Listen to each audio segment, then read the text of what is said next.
नमस्कार। जनमानस विवेचना के YouTube चैनल में आपका स्वागत है। मैं हूं अमलेंदु भूषण खां। तेलंगाना में विधानसभा चुनाव इस साल के अंत तक यानी अक्टूबर-नवंबर तक हो जाएंगे और उस विधानसभा चुनाव को लेकर के राजनीतिक दलों की सरगर्मी काफ़ी बढ़ गई है। आज से पहले राहुल गांधी, कांग्रेस नेता राहुल गांधी तेलंगाना में एक जनसभा को संबोधित किया था, तो आज प्रधानमंत्री नरेंद्र मोदी बीजेपी कार्यकर्ताओं को संबोधित कर रहे हैं और दोनों ही पार्टी के निशाने पर केसीआर सरकार है, यानी के चंद्रशेखर राव, जो कि बीआरएस भारत राष्ट्र समिति के अध्यक्ष और संचालक कहिए, सब कुछ के सर्वे सर्वा कहिए, वही हैं। उनको निशाने पे लिया जा रहा है। प्रधानमंत्री नरेंद्र मोदी ने केसीआर पर भ्रष्टाचार के कई गंभीर आरोप लगाए। साथ ही राज्य के विकास के लिए जो बाधा उत्पन्न कर रहे हैं, केंद्र सरकार और राज्य सरकार के बीच जो खाइयां बढ़ रही है, टकराव जो हो रहा है, इसको लेकर के भी प्रधानमंत्री नरेंद्र मोदी ने निशाना साधा है। नरेंद्र मोदी ये तेलंगाना में विधानसभा चुनाव को लेकर के पहला कार्यकर्ता सम्मेलन कर रहे हैं, कार्यकर्ताओं को संबोधित कर रहे हैं। नरेंद्र मोदी कार्यकर्ताओं से और राज्य की जनताओं से क्या कह रहे हैं, आप खुद ही सुनिए। इनके भ्रष्टाचार के तार फैल गए हैं। हम पहले दो देशों या दो राज्यों की सरकारों के बीच विकास से जुड़े समझौतों की खबरें सुना करते थे कि भाई विकास के लिए दो राज्यों ने समझौता किया, पानी के लिए दो राज्यों ने समझौता किया, ऐसी खबरें आती थी। लेकिन ये पहली बार हुआ है जब दो राजनीतिक दलों और दो राज्य सरकारों के बीच भ्रष्टाचार की डील के आरोप लगे हैं।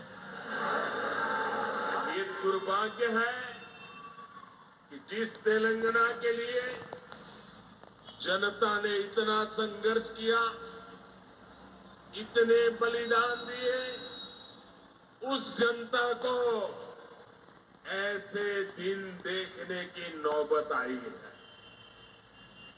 और साथियों, मैं एक और बात कहूंगा, यहां सत्ता में जो परिवार बैठा है, जो करोड़ों को घोटालों में लिप्त है,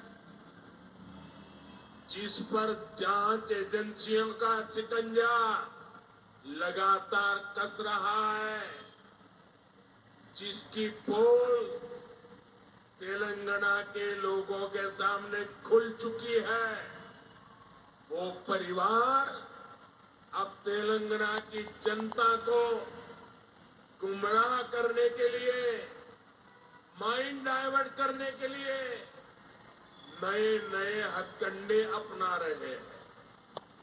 आपको इन हथकंडों से, इनकी चालबाजियों से सावधान रहना है। साथियों, मैं जब भी तेलंगाना आता हूं, आप सभी लोगों की एक और छटपटाहट समझ आती है। आप लोगों ने कभी नहीं सोचा था कि एक दिन इस तरह परिवारवादी राजनीति के शिकंजे में हमारा तेलंगाना फंस जाएगा।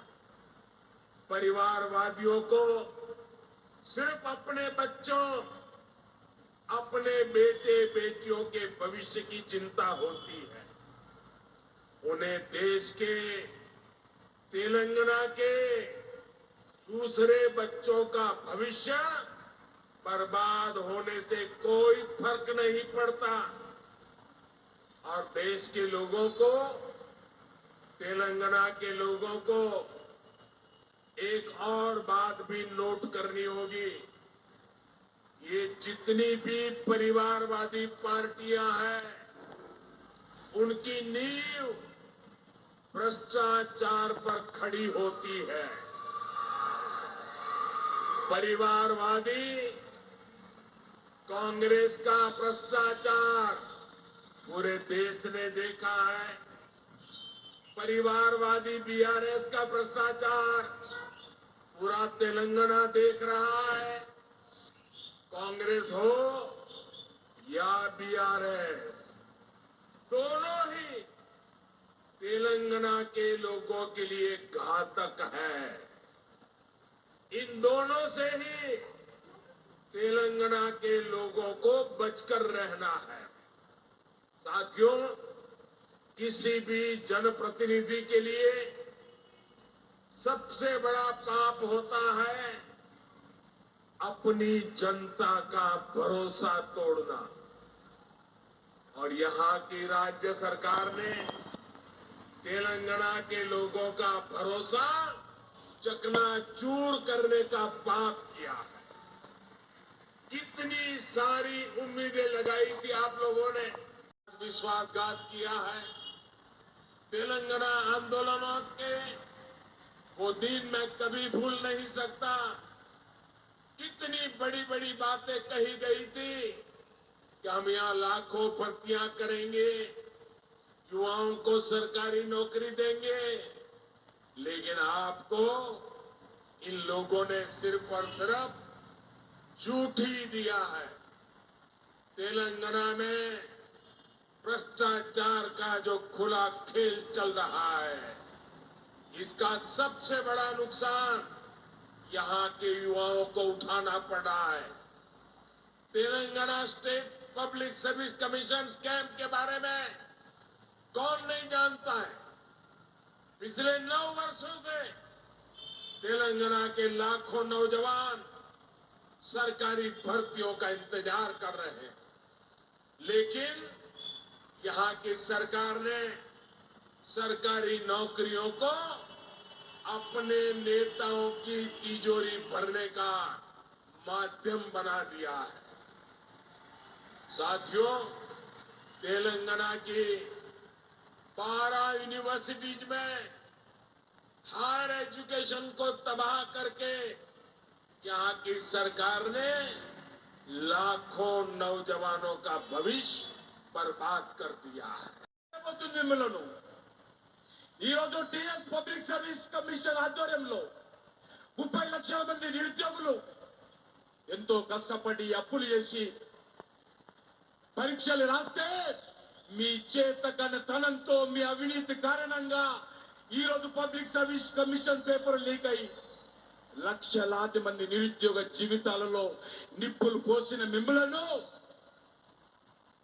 తెలంగాణ నిరుద్యోగ యువత బహిష్కారం చేయబోతుందని మనం చేస్తా ఉన్నాను.